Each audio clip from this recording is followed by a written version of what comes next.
గాంధీ భవన్లో ఏఐసీసీ అగ్రనేత రాహుల్ గాంధీ బర్త్డే వేడుకలు ఘనంగా జరిగాయి. భారీ కేక్ కట్ చేసి రాహుల్ కి విషెస్ తెలిపారు కాంగ్రెస్ నేతలు. గాంధీ భవన్లో ఏర్పాటు చేసిన రాహుల్ భారీ కటౌట్ పై క్రెయిన్ పై నుంచి పూల వర్షం కురిపించారు. రాహుల్ భారీ కటౌట్ స్పెషల్ అట్రాక్షన్ గా నిలిచింది.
గాంధీ భవన్ లో మల్లు రవి మాట్లాడుతున్నారు. ప్రస్తుతం లైవ్ చూద్దాం.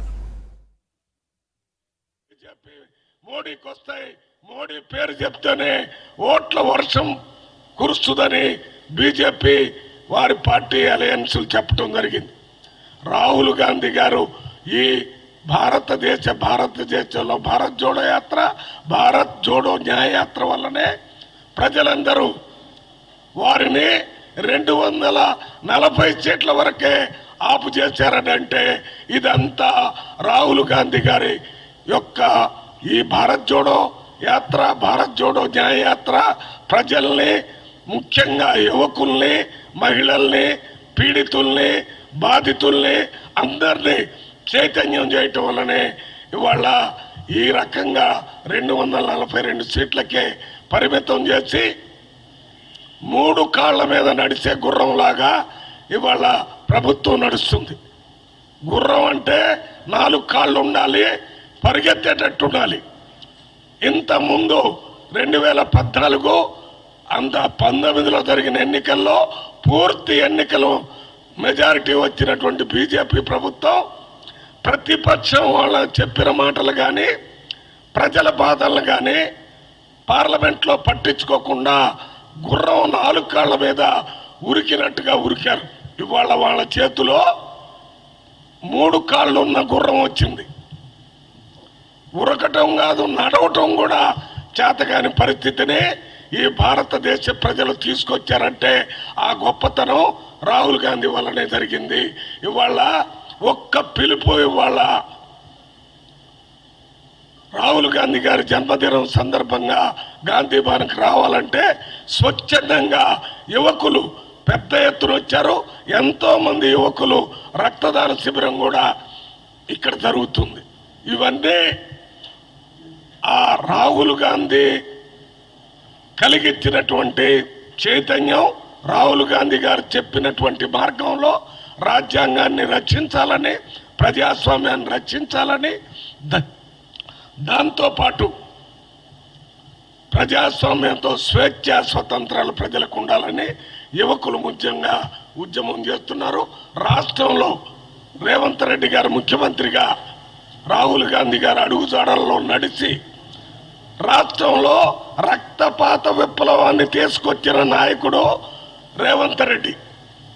రేవంత్ రెడ్డి కూడా ఏ రకంగా అయితే రాహుల్ గాంధీ గారు భారత్ జోడో యాత్ర, భారత్ జోడో న్యాయయాత్ర చేశాడో రేవంత్ రెడ్డి కూడా రాష్ట్రంలో బస్ యాత్రలు, పాదయాత్రలు, మరి దళిత గిరిజన ఆత్మగౌరవ సభలు, యువజనుల కొరకు ఉద్యోగం కొరకు జంగు సైరన్లు, ఈ రకంగా తెలంగాణలో 4 మారుమూల ప్రాంతాల్లో కూడా పెద్ద మీటింగులు పెట్టి ప్రజాస్వామ్య పరిరక్షణ కోసం మరి కాంగ్రెస్ పార్టీ తరఫున ఆ రోజు ఇంత శ్రమ పట్టడం వల్లనే తెలంగాణ రాష్ట్రంలో కాంగ్రెస్ ప్రభుత్వం వచ్చింది. నిన్న మొన్న జరిగినటువంటి పార్లమెంట్ ఎన్నికల్లో రాష్ట్రంలోకి వచ్చినప్పుడు మనకి 12 నుంచి 14 పార్లమెంటు సీట్లు వస్తాయనే ఆలోచనతో అన్ని సర్వేలు చెప్పుతున్న సందర్భంగా 14 సీట్లు వస్తే కాంగ్రెస్ పార్టీ రేవంత్ రెడ్డి తిరుగులేని నాయకుడుగా ఏర్పడతాడనే ఆలోచనతోనే బీఆర్ఎస్ పార్టీ నాయకుడు కేసీఆర్ గారు, బీజేపీ మోడీ గారు సీక్రెట్ అండర్స్టాండింగ్ తోని మొత్తం బీఆర్ఎస్ పార్టీ బీజేపీ పార్టీ అభ్యర్థులకి ఓట్లు వేయించారనే సంగతి ఈ సందర్భంగా చెప్పాల్సిన అవసరం ఉంది. అందువల్లనే 8 బీజేపీ సీట్లు గెలిస్తే దాంట్లో 7 బీజేపీ సీట్లలో బీఆర్ఎస్ అభ్యర్థులకి డిపాజిట్ రాలేదు. ఒక్క అభ్యర్థి కూడా డిపాజిట్ వచ్చినా కూడా అక్కడ మన హరీష్ రావు ఆయన దగ్గర ఎప్పుడు 1,30,000 ఓట్లు బీఆర్ఎస్ పార్టీకి వచ్చాయి. ఆయనే స్వయంగా బీజేపీ అభ్యర్థికి ఓట్లు వేయమని చెప్పటం వల్ల అది 60,000కు పడిపోయింది. అక్కడ కూడా బీఆర్ఎస్ పార్టీ ఓడిపోయాడు. నాగర్ కర్నూలు పార్లమెంట్లో కూడా అసలు ఎక్కడ బీజేపీకి 30,000-40,000 రావటమే ఎక్కువ అనుకున్న సందర్భంలో బీఆర్ఎస్ పార్టీ 2 రోజుల ముందు నిర్ణయం తీసుకొని ఎలక్షన్ రోజున బీఆర్ఎస్ ఏజెంట్స్ బయటకు వచ్చి బీజేపీ ఏజెంట్స్ కూర్చున్న బల్లల దగ్గర కూర్చొని బీజేపీకి ఓట్లేయమని చెప్పారు. అందువల్ల నైతికంగా కాంగ్రెస్ పార్టీకి 14 సీట్లు గెలిచినట్టుగా